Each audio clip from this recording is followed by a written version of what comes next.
जीवन के सपनों से जुड़ा हुआ है। तुम उसे छीनने की बात कर रहे हो अपने मैनिफेस्टो में। गोल ले लेंगे, सबको वितरित कर देंगे। और पहले जब उनकी सरकार थी उन्होंने कहा था कि देश की संपत्ति पर पहला अधिकार मुसलमानों का है। इसका मतलब ये संपत्ति इकट्ठी करके किसको बांटेंगे? जिनके ज्यादा बच्चे हैं उनको बांटेंगे। घुसपैठियों को बांटेंगे। क्या आपकी मेहनत की कमाई का पैसा घुसपैठियों को दिया जाएगा? आपको मंजूर है ये कांग्रेस का मैनिफेस्टो कह रहा है कि वो माताओं बहनों का सोने का हिसाब करेंगे, उसकी जड़ती करेंगे, जानकारी लेंगे और फिर उस संपत्ति को बांट देंगे। और उनको बांटेंगे जिनको मनमोहन सिंह जी की सरकार ने कहा था कि संपत्ति पर पहला अधिकार मुसलमानों का है। भाइयों बहनों, ये अर्बन नक्सल की सोच, मेरी माताओं बहनों, ये आपका मंगल सूत्र भी बचने नहीं देंगे। यहां तक जाएंगे, मैं कहने आया हूं। Narendra Modi is a cult of personality. A cult of personality is when a public figure, often a political leader, is presented as heroic or idealized figure through propaganda and media manipulation to inspire admiration and loyalty. More generally, a cult is a system of religious veneration and devotion directed toward a particular figure or object.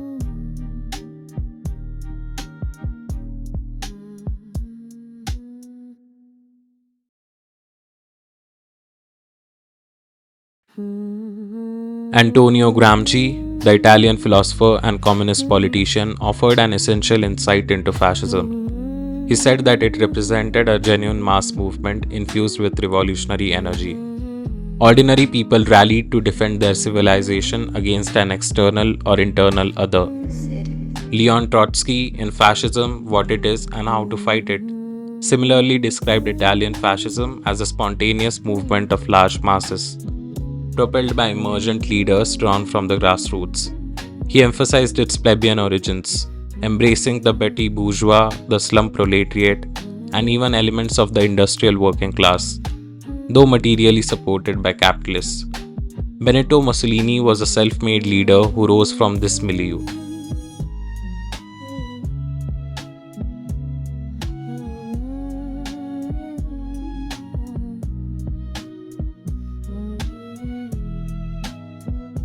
Narendra Modi too has been presented as a self-made figure, markedly distinct from the BJP's traditional cadre of upper caste elite conservatives.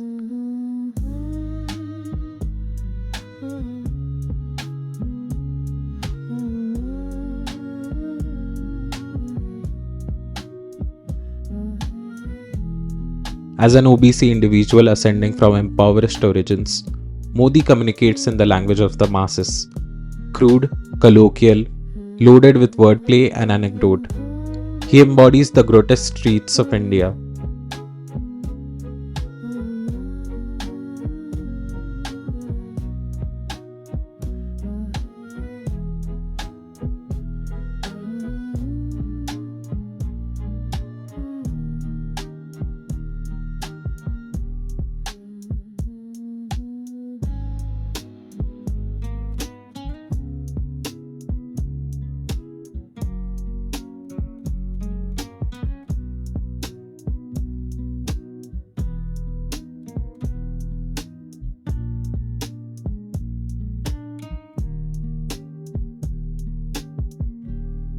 Modi's rhetoric bears the unmistakable cadence of a revolutionary ethos.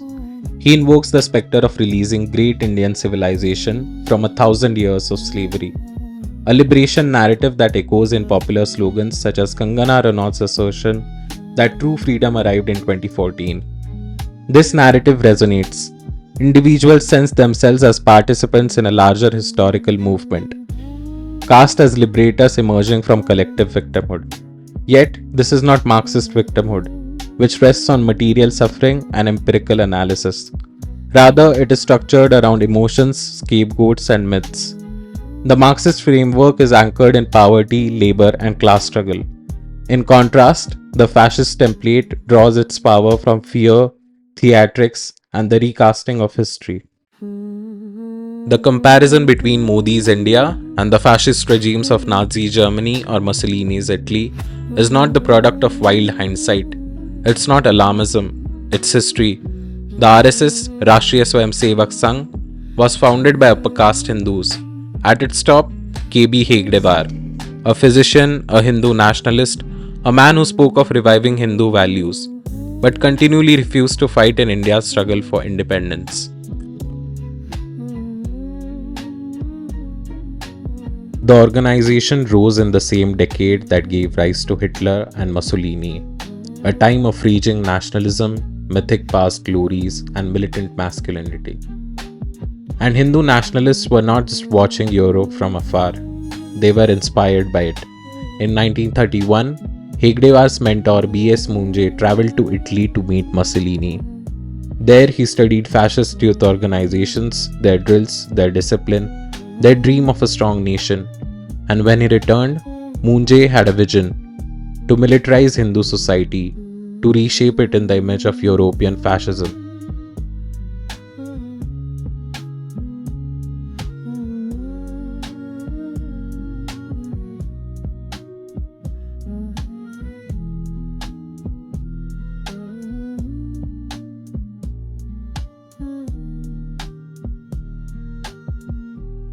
The Nazis dreamed of Aryan supremacy, a return to the imagined past glory of Germany. The RSS dreams of Hindu supremacy, a return to what they call Ram Rajya, a mythical Hindu utopia. But dig deeper and you'll find the foundations of both dreams aren't so different.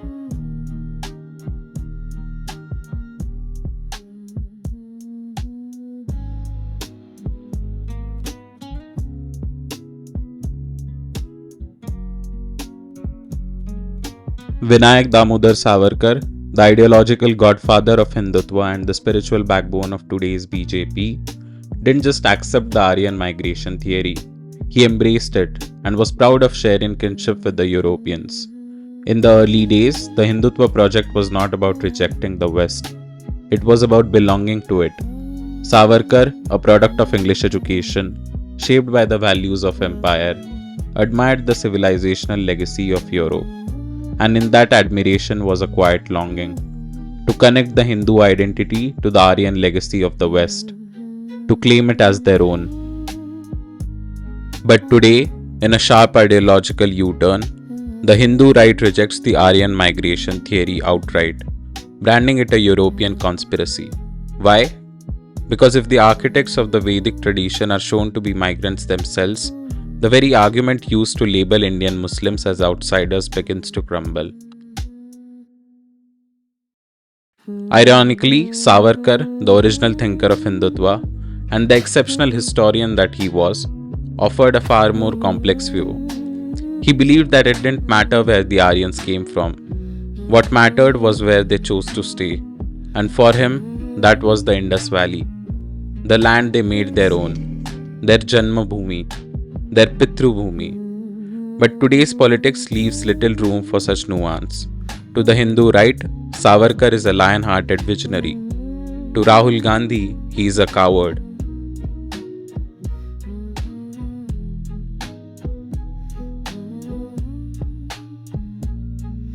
That was some digression. Let's go back. बताया गया है कि यहाँ दीदी ने कहा है कि वो मोदी को थप्पड़ मारना चाहती है।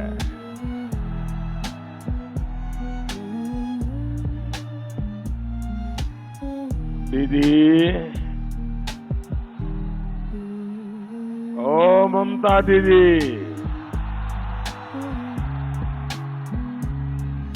मैं तो आपको दीदी कहता हूं, आपका आदर करता हूं, आपकी थप्पड़ भी मेरे लिए तो आशीर्वाद बन जाएगी। Modi talks in a repetitive, monotonous, mechanical language that is devoid of any humanness. If you were to make a humanitarian appeal to him regarding the degrading state of social harmony in the country, you wouldn't find anything human in him. You wouldn't find a soft spot to hold on to. The 2014 project that made him a god also made him less of a human. We don't know Narendra Modi the person anymore.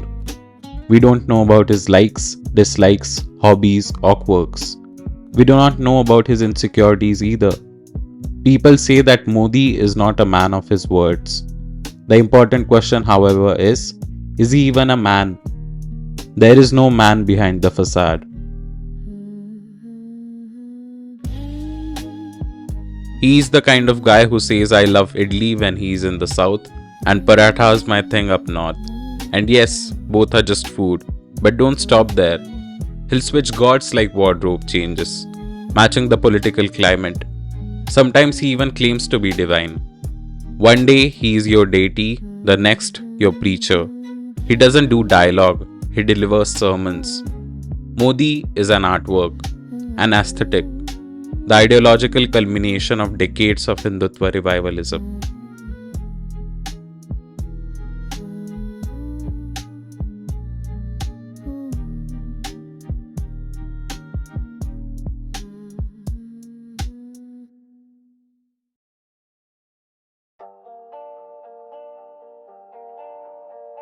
This is Narendra Modi in election season. However, when it's not election season, Modi exhibits a profound sense of neutrality, a kind of saintly asexuality, a monk who's above and beyond the pettiness of politics and family life, working day and night to restore the country's past glory. Even his marital/sexual past has been erased. A politician who's not political, a man who's not masculine. Modi ji means various things to various people. He is a blank canvas, a mirror that reflects but doesn't radiate, an embodiment of postmodern Hindutva. During the COVID crisis, Modi took on the visual aura of a Hindu mystic, less a prime minister, more a spiritual shepherd cloaked in saffron. His beard grew long, his clothes deepened in orange hues, and his public presence morphed into something mythic. He wasn't just leading a nation, he was performing a national ritual. Like the mass frenzy of demonetization, Indians rallied behind his symbolic gestures, feeling as though they were part of a grand spiritual struggle.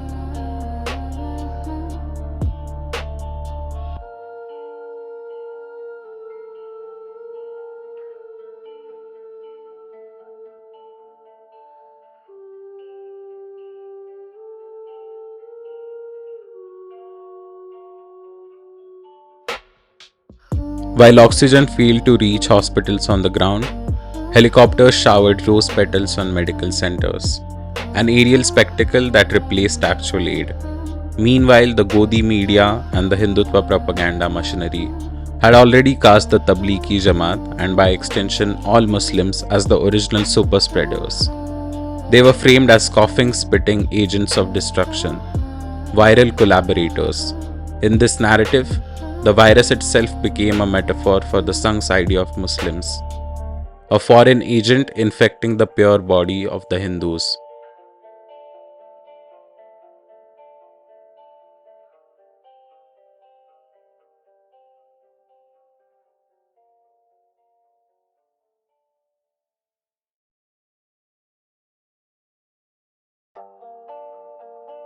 India has never conformed to a singular fixed definition of Hindu identity. Yet, the BJP's vision of Ram Rajya draws from colonial era classifications to impose a narrow political construct on a rich and varied tradition. This ideological shift, Hindutva, is not rooted in religion or spirituality, but in political calculation. Its architect Savarkar was a self-declared atheist who authored Hindutva, Who is a Hindu, during his imprisonment. In it, he reframed Hindu identity not through faith or ritual, but through allegiance to a shared homeland and culture, a blueprint for Hindu Rashtra. Savarkar's aim wasn't spiritual revival, it was the creation of a political Hindu, a concept separate from religious belief, designed to unite a diverse society under a single ideological banner.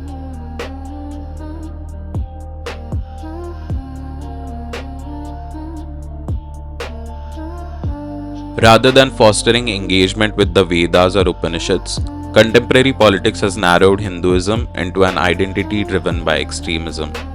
Today, calling oneself Hindu rarely signals deep theological study. It signals alignment with the ideology of Hindutva. In effect, Hindutva had supplanted Hinduism.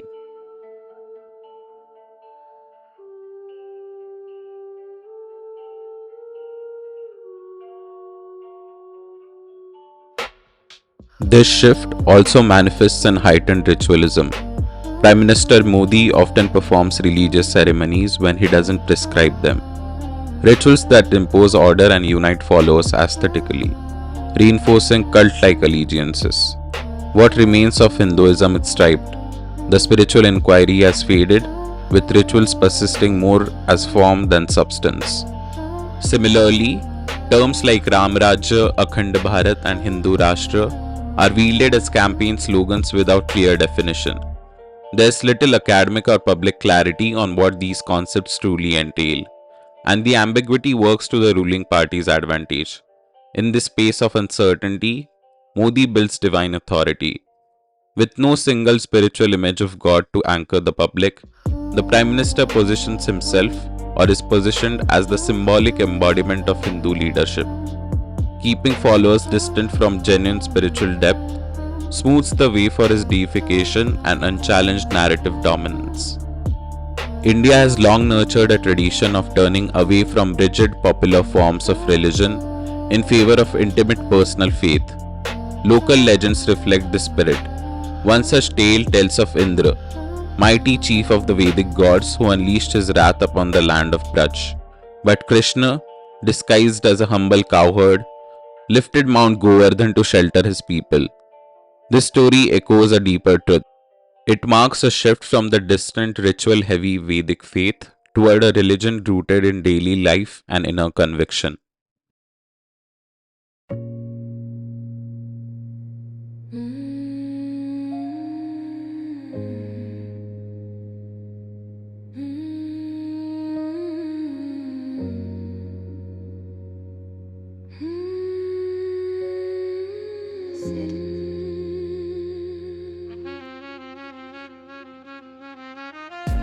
At the heart of Modi, the cultural phenomena, lies an absurd paradox.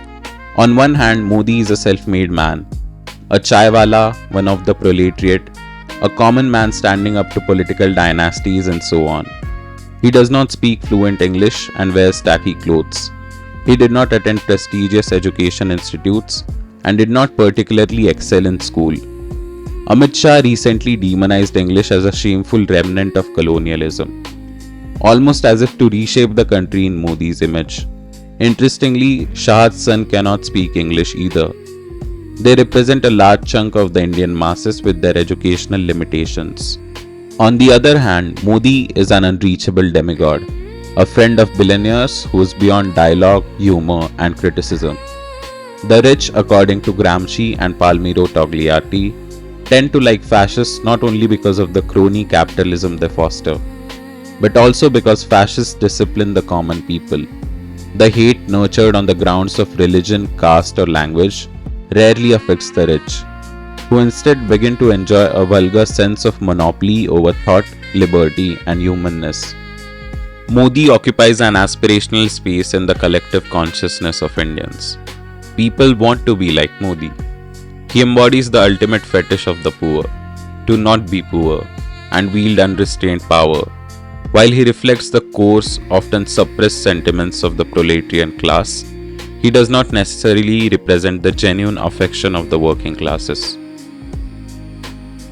To better understand this dichotomy, we must juxtapose Modi's sartorial choices with those of his ideological antithesis, Jawaharlal Nehru. At first glance, Modi has flagrantly stolen the Nehru jacket, renaming it the Modi jacket. But the true symptom of fascism lies in his choice of colors.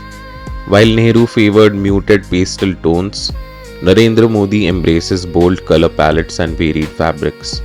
He frequently incorporates orange hues, evoking a sadhu aesthetic and positioning himself as a Yajman, the patron of Hindu religious rituals, by offering prayers, chanting hymns, and performing ceremonies. Indeed, he described the 2016 demonetization as a yagya against corruption. The Gandhi ladies always wear some kind of understated saris. Sonia Gandhi's fondness for khadi prints and traditional handloom weaves, such as the Telia Rumal from Andhra Pradesh, is symptomatic of her spiritual assimilation with India. Priyanka Gandhi Vadra, on certain occasions, fashions a crisp formal shirt paired with trousers, symbolizing the emergence of post liberalization working women. Rahul Gandhi favors white in both his Indian and Western attire, and has often given the Nehru jacket a youthful update by swapping it for a bomber jacket. The Congress Party's signature white attire harkens back to its Gandhian khadi kurta pajama legacy. Just as Modi speaks in native idioms, he also dresses in native fashion. He is the quintessential populist, a colorful, flamboyant character who flaunts his local identity. His use of vibrant colors represents his voter base, the post liberalization, post satellite revolution neo middle class, or as Marx would call them, the petty bourgeois. The established rich often insult such tacky clothing as chhapri. Although a deeply casteist and classist view, Modi embodies that repressed psyche. He likes designer glasses and pens, embodying the aspirational figure of the middle class. Whereas the Congress Party's understated refinement may strike some as an elite attempt to appear modest, Modi's tackiness mirrors the common man's desires. Modi is an expert in fashion and claims that he likes to mix and match his outfits himself. He also asserts that he can recognize the traitors of the country just by looking at their fashion. Modi's vibrant wardrobe lacks one color, dark green. He is never seen wearing dark green, and one can only wonder why. In Hindi, topi pehnana is an idiom meaning to fool or deceive someone. Modi switches headgear depending upon whom he addresses. He has dabbled in topi politics. That's why one can only wonder why he refused to don a skull cap offered by an imam at a public function in Gujarat in 2013. The political objective of Ram Rajya is embedded in Modi's clothing, but Ram is not embedded in Modi.